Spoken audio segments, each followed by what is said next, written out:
Bonjour et bienvenue dans notre émission École du dimanche chez toi. Aujourd'hui, on se retrouve pour une nouvelle leçon.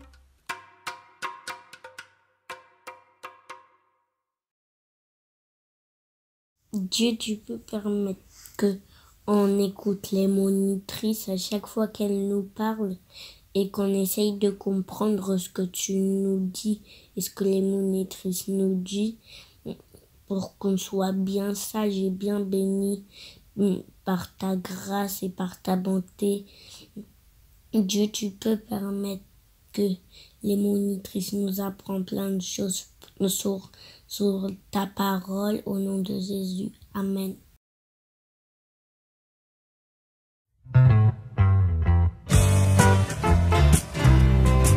Il tient le monde entier dans ses mains, il tient le monde entier dans ses mains, il tient le monde entier dans ses mains, Dieu tient le monde dans ses mains. Il tient le tout petit bébé Dans ses mains, il tient le tout petit bébé dans ses mains, il tient le tout petit bébé dans ses mains, Dieu tient le monde dans ses mains. il tient le monde entier dans ses mains, il tient le monde entier dans ses mains, il tient le monde entier dans ses mains, Dieu tient le monde dans ses mains. Il tient le gros poisson Dans ses mains, il tient le gros poisson dans ses mains, il tient le gros poisson dans ses mains, Dieu tient le monde dans ses mains. il tient le monde entier dans ses mains, il tient le monde entier dans ses mains, il tient le monde entier dans ses mains, Dieu tient le monde dans ses mains. Il nous tient toi et moi Dans ses mains, il nous tient toi et moi dans ses mains, il nous tient toi et moi dans ses mains, Dieu tient le monde dans ses mains. il tient le monde entier dans ses mains, il tient le monde entier dans ses mains, il tient le monde entier dans ses mains, Dieu tient le monde dans ses mains. Il tient le monde entier dans ses mains, il tient le monde entier dans ses mains, il tient le monde entier dans ses mains, Dieu tient le monde dans ses mains.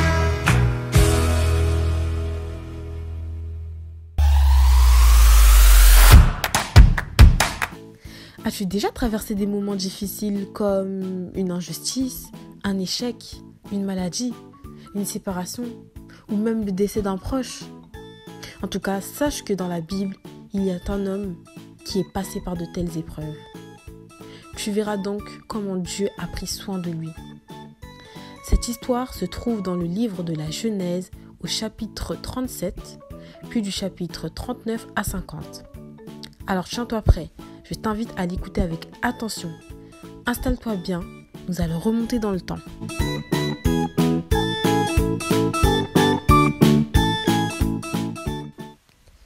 Dimanche dernier, tu as écouté l'histoire de Jacob et d'Ésaü. Jacob a une grande famille. Il a 12 fils, mais il en aime un plus que les autres, et c'est Joseph. Jacob lui offre une magnifique tunique multicolore qui montre qu'il est plus important que les autres. Ses frères sont jaloux et se mettent à le détester. Toi aussi, parfois, il t'arrive de te trouver dans la situation de Joseph ou celle de ses frères. Par exemple, il arrive que la maîtresse ou l'entraîneur de ton club préfère certains camarades et ça te fait de la peine. Eh bien, Joseph est souvent témoin de la jalousie de ses frères. Cette situation le rend si triste, mais il peut compter sur l'amour de son père et surtout sur l'amour de Dieu. Alors, quand tu es triste, souviens-toi que le Seigneur n'a pas de préféré et qu'il t'aime toi aussi d'un amour très spécial. Tu es précieux à ses yeux. Dans Jérémie 31, verset 3, le Seigneur te dit « D'un amour éternel, je t'aime ». Cela signifie donc que son amour ne s'arrêtera jamais. Une nuit, Joseph fait un drôle de rêve. Il ne peut pas s'empêcher de le raconter à ses frères.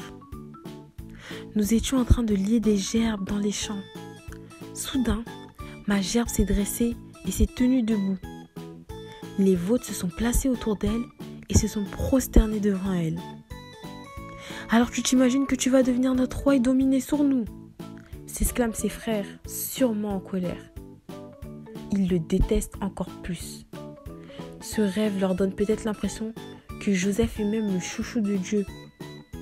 Ils ne savent pas à quel point Dieu les aime. Mais le Seigneur sait ce qu'il fait. Il a accordé à Joseph ce rêve pour lui montrer ses projets. Tout cela est en train d'arriver pour le bien de toute cette famille. Mais ses frères le comprendront bien plus tard.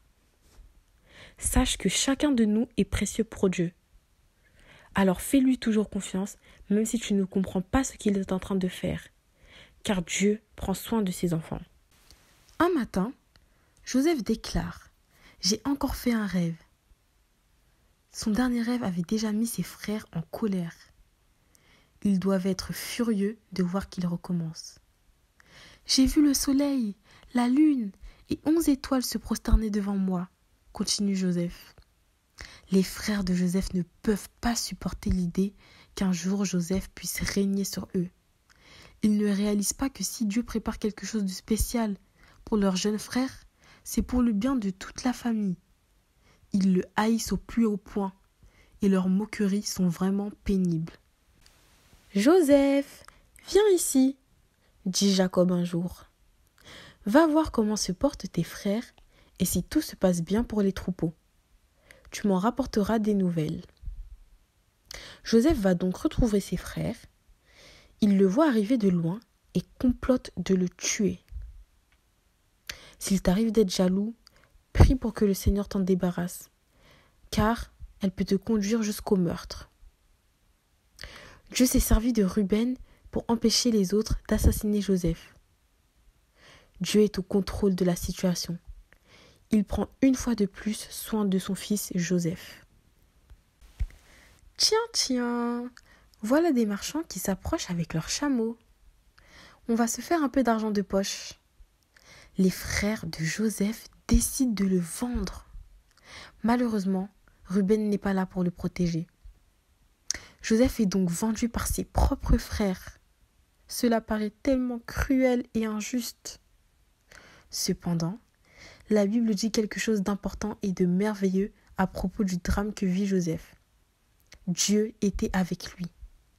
Je t'invite à lire Acte 7, verset 9. Cela fait toute la différence. Les marchands vendent Joseph à Potiphar.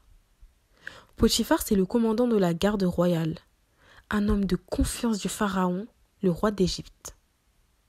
Mais Joseph n'est pas là pour évasser. On le met très vite au travail. Dieu est avec Joseph, nous dit la Bible. Malgré cette situation, le garçon choisit de continuer de faire confiance à Dieu et de l'honorer par son comportement en faisant de son mieux. Il travaille donc de tout son cœur, non seulement pour son maître, mais aussi pour Dieu. La Bible nous dit que Potiphar remarqua que l'Éternel était avec Joseph et faisait prospérer tout ce qu'il entreprenait. Il confia alors à Joseph des responsabilités plus importantes. Il le fait responsable de sa propre maison et de ses biens. Voilà donc que Joseph est à la tête de tous ceux qui travaillent pour Potiphar. Cependant, un jour, la femme de Potiphar tente de séduire Joseph et de le faire pécher contre Dieu. Joseph refuse. Alors elle raconte plein de mensonges. Puis Joseph est injustement jeté en prison. Mais même en prison, Joseph veut plaire à Dieu par sa façon de se comporter. Lorsque Joseph était en prison, il rencontre 2 serviteurs de Pharaon. Ils avaient chacun fait un rêve. Dieu en révéla le sens à Joseph et son explication se réalise. L'un des serviteurs est libéré et l'autre pendu. 2 ans plus tard, Pharaon fait 2 rêves troublants. Les magiciens et les sages ne peuvent pas les expliquer. Alors le serviteur qui avait été libéré, Joseph, se souvient de lui et en parle à Pharaon. Immédiatement, Pharaon fait appeler Joseph et lui raconte ses rêves. Dieu donne à Joseph l'explication des rêves de Pharaon. Il y aura beaucoup de nourriture pendant 7 ans. Puis 7 ans de famine s'abattront sur le pays. Il faut faire des provisions pendant les années d'abondance. Pharaon reconnaît que l'intelligence de Joseph vient de Dieu lui-même. C'est pourquoi il ajoute : puisque Dieu t'a fait connaître toutes ces choses, il n'y a personne qui soit aussi avisé et aussi sage que toi. Tu seras donc à la tête de mon royaume, et tout mon peuple obéira à tes ordres. Je te nomme chef de toute l'Égypte. Notre Dieu connaît le bon moment pour chaque chose, et il fait toutes choses belles en son temps, nous dit Ecclésiaste 3, verset 11. Dans Ésaïe 14, verset 24, il a également dit : ce que j'ai décidé s'accomplira, ce que j'ai projeté se réalisera. L'homme fait souvent des projets qu'il ne réussit pas, mais Dieu, lui, est capable de réaliser ses plans. Il commande même au roi et au président. Joseph est nommé au second rang dans le gouvernement du royaume d'Égypte. Il reçoit alors de beaux habits, comme en portent les princes. Pharaon met autour de son cou une chaîne d'or et le fait parader sur un char tiré par des chevaux. Sache que rien n'est impossible à Dieu. Son projet est de te sauver et de bénir les gens qui t'entourent à travers toi. Mets en lui ta confiance, comme Joseph, et il prendra soin de toi. Un jour, les frères de Joseph viennent en Égypte pour acheter à manger. Ils se prosternent devant Joseph sans savoir que c'est lui. Finalement, Joseph leur dit qui il est. Les frères de Joseph ont très peur, car ils pensent qu'il va se venger. Joseph leur dit alors : vous avez voulu me faire du mal, mais Dieu l'a changé en bien. Toi aussi, comme Joseph, ne te venge pas, mais laisse Dieu agir.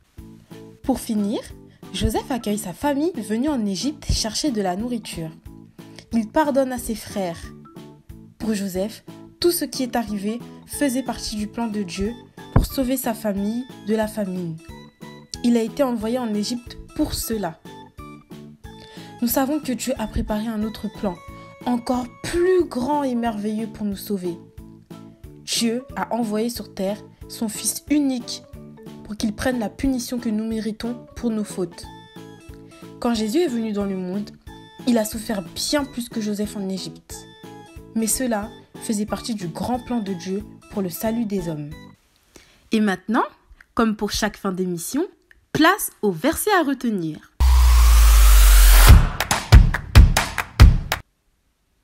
Romains 8, verset 28 nous dit : toute chose concourt au bien de ceux qui aiment Dieu. Ce verset veut dire que Dieu fait tout pour le bien de ceux qui ont de l'amour pour lui. Alors je t'invite à répéter après moi. Toute chose concourt au bien de ceux qui aiment Dieu. Romains 8, verset 28. Allez, on y va, encore une fois. Toute chose concourt au bien de ceux qui aiment Dieu. Romains 8, verset 28.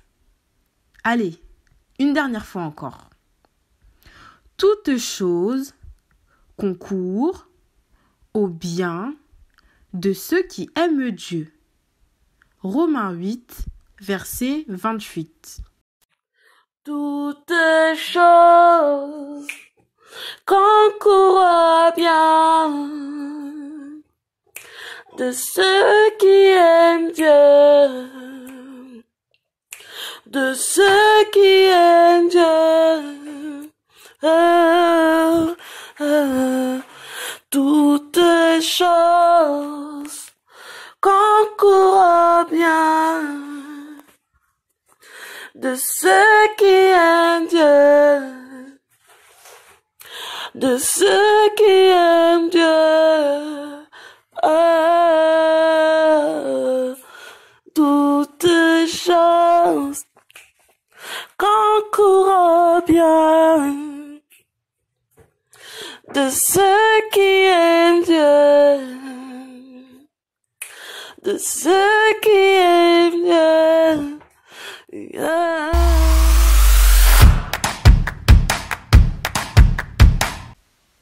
L'histoire de Joseph ressemble peut-être à ton histoire.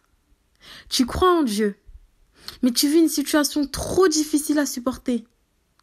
Alors souviens-toi que Dieu prend soin de ses enfants. Par conséquent, fais-lui confiance. Et même si tu ne comprends pas ce qu'il est en train de faire, sache que Dieu peut utiliser les mauvaises actions des autres pour faire du bien plus tard. Alors sois juste fidèle et obéissant à Dieu dans les moments difficiles. Et pour toi qui ne fais pas encore partie de la famille de Dieu, je t'encourage à mettre ta confiance en Dieu, afin qu'il prenne soin de toi. Oh mince! Notre émission École du dimanche chez toi touche déjà à sa fin. Je te remercie d'avoir été attentif. Et je te dis à une prochaine fois pour la prochaine leçon qui parlera du péché. Pour finir, je te propose un petit dessin animé que tu vas certainement apprécier. Allez, à une prochaine fois. Jacob avait une grande famille, 12 garçons et une fille. Parmi eux, il y avait un chouchou, Joseph. Du coup, ses frères étaient tous jaloux. Il arrivait à Joseph de faire des rêves un peu spéciaux. En réalité, c'était Dieu qui lui parlait de son avenir. Le temps passait, et un jour, les frères de Joseph partirent loin de chez eux pour faire manger des troupeaux de moutons et de chèvres. Jacob, leur père, demanda à Joseph d'aller voir comment se passait le travail. Joseph retrouva ses frères, qui l'attrapèrent et le jetèrent dans un puits. Ils ne l'aimaient pas. Ils décidèrent finalement de le vendre à des marchands qui allaient en Égypte. Quand les frères de Joseph rentrèrent chez eux, ils mentirent à leur père en disant « Joseph est mort ». Jacob fut très triste. Joseph arriva en Égypte et fut vendu à un homme qui travaillait pour Pharaon. Il s'appelait Potiphar. Joseph travaillait bien et avait toute la confiance de son maître. C'est lui qui gérait tout dans la maison. Mais la femme de Potiphar aimait secrètement Joseph et cherchait à le faire venir à elle. Joseph, qui était honnête, refusa toujours, car il ne voulait pas pécher contre Dieu. Joseph dut s'échapper, mais la femme de Potiphar réussit à arracher un bout de son vêtement pour faire croire qu'il lui avait fait du mal. Elle n'était pas contente, et elle dit à son mari que Joseph était mauvais. Potiphar, en colère, décida donc de le faire jeter en prison. C'était difficile, mais Dieu resta avec Joseph dans la prison. Encore une fois, grâce à Dieu, tout ce que Joseph faisait lui réussissait. Les jours passaient, et 2 hommes, un échanson et un boulanger, furent jetés en prison par le Pharaon. Ils finirent par avouer à Joseph qu'ils avaient eu des rêves de l'avenir, mais qu'ils ne les comprenaient pas. Joseph leur expliqua que son Dieu pouvait expliquer ce mystère. L'explication du rêve de l'échanson était qu'il allait retourner auprès de Pharaon dans 3 jours. Joseph lui demanda de ne pas l'oublier et, s'il le pouvait, de le faire libérer. Pendant longtemps, Joseph resta en prison, mais voilà qu'à son tour, le Pharaon fit un rêve, dont il ne comprenait pas la signification. Toutefois, il savait que cela était très important et passait son temps à y repenser. L'échanson se rappela de Joseph et recommanda à Pharaon de l'écouter. Pharaon fit venir Joseph auprès de lui. Joseph donna la signification exacte du rêve et prévint Pharaon que pendant 7 ans, il y aurait énormément de récoltes, de richesses en Égypte, mais qu'au bout de ces années, il y aurait aussi une très grande famine dans tout le pays et dans ses alentours. Joseph lui conseilla de trouver quelqu'un qui serait capable de faire des réserves et de bien gérer les récoltes pour ne manquer de rien durant cette période difficile. Pharaon ne voyait personne de plus sage ni de plus intelligent que Joseph. Il décida de faire de Joseph le gouverneur de toute l'Égypte. Et il lui donna son anneau pour montrer l'autorité qu'il lui confiait. Joseph passa de prisonnier à gouverneur. Il fit des réserves dans les greniers et la famine arriva. Grâce à ces réserves, les Égyptiens ne manquèrent de rien. C'était difficile pour Joseph, qui avait été rejeté par ses frères, puis vendu par des marchands et enfin mis en prison. Mais Dieu fut tous les jours avec lui. Il aurait pu être découragé, mais Dieu le garda, et il en fit un homme très important pour pouvoir aider à son tour les malheureux. Toi aussi, et grâce à cette histoire, tu as appris que Dieu est capable et qu'il voulait agir pour t'aider. Quoi qu'il t'arrive, si tu te confies en Jésus, tu pourras dire à ton tour et de tout ton cœur, « L'Éternel est mon berger, je ne manquerai de rien. »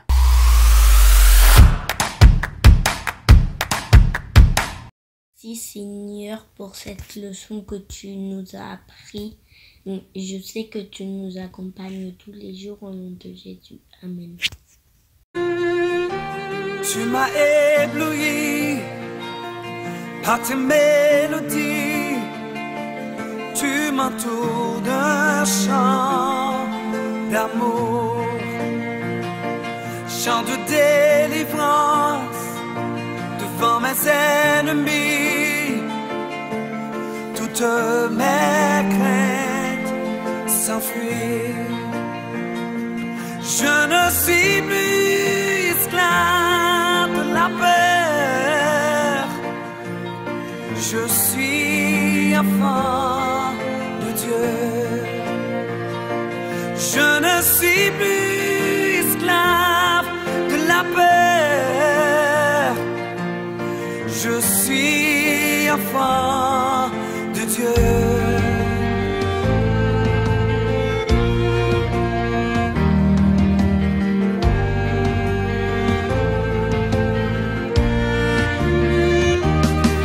Ma naissance, tu m'avais choisi, appelé par mon nom. Tu m'as adopté, je suis de ta famille. Ton sang coule dans mes veines. Je ne suis plus esclave de la peur. Je suis enfant de Dieu. Je ne suis plus esclave de la peur. Je suis enfant de Dieu. Je ne suis plus esclave de la peur. Je suis enfant de Dieu. Je ne suis plus esclave de la peur. Je suis enfant de Dieu.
la paix.